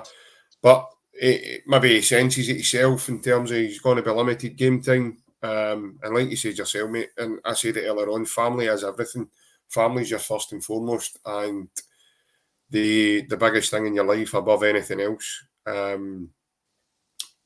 Like, things will come into your life, they'll go out of your life, but your family's always going to be there for as long as you're here. So it's something, you know, his missus might not be Scottish, she might not be from here, she might not even be from the UK. So you understand everybody else has got a different mindset for everybody else. So yeah, that's fine. If obviously he sees his future elsewhere, which is understandable on that basis, then yeah, we wish him all the best, and I hope he does well wherever he goes, because it was nice having him here, and the fact that he mentions, you know, he's going to be a Celtic for life now, and he'll be looking on in the results and watching the team play and etc. And he knows he was a part of that at the beginning of the season. He's obviously going to take a lot of experience away with him as well. He played in the Champions League as well against some good teams. So no, it's been absolutely enjoyable for him as well. I'm getting, it's just sad that obviously he's not been able to stay much as, you know, as long as he probably wanted to. But no, we wish him all the best, and he moves on. So do we. Like, obviously Ange is a big believer in me never stop, and obviously that's the nature of it. But I say again, guys, I'm sorry I've kept you so late, and I'm totally privileged to everybody that stayed tuned in with us tonight and watched us. We much appreciate it. Obviously we can't get through all the comments because they come that fast and fluent throughout the show. But anybody that's new to the show, that likes the content, please don't hesitate to click the wee subscribe button on our YouTube channel. That benefits us and obviously helps us to bring content to you guys. Anybody that doesn't know how to do it, all you need is to do is set up a wee email address and a wee password for yourself that obviously you'll remember and be able to log back in, and it'll allow you to click the like button and subscribe to the page. And all that does, it's totally free, so it doesn't cost you any money, it doesn't cost you at all. All it costs you is maybe a bit an hour and a bit of your time to watch me and Big Smiler here giving it big licks about the team that we all love in Celtic. But yeah, we love doing this for you guys, and we love having a chat about Celtic, so it's much appreciated by everybody that takes part. Anybody want to get involved with the page more, there is a community bit on our YouTube page. So anything that we put up on there, you're able to contact us. Myself and Ryan have full access to that, so we will reply to you almost straight away. And like I says, it benefits the page as well, and helps us to bring people on. Guys like Barry Bannon, who have already been on the page, Alan Thompson, Kelvin Wilson. A lot of these guys have come on and had a chat with us. Anybody that doesn't know as well, we have also, it was Ryan that did it.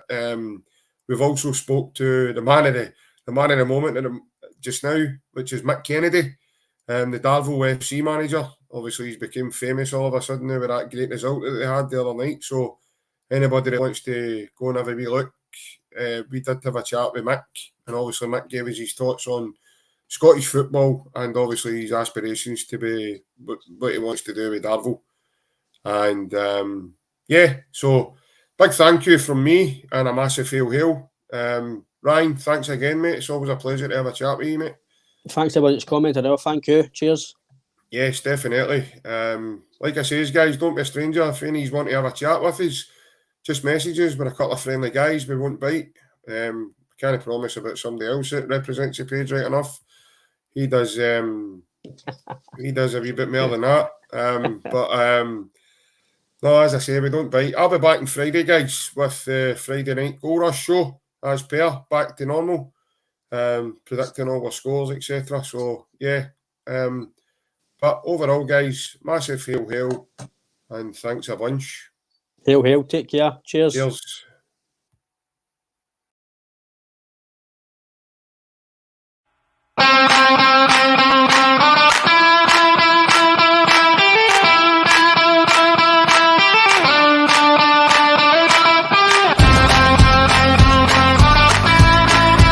You look as if you have just come straight away for the Green Brigade.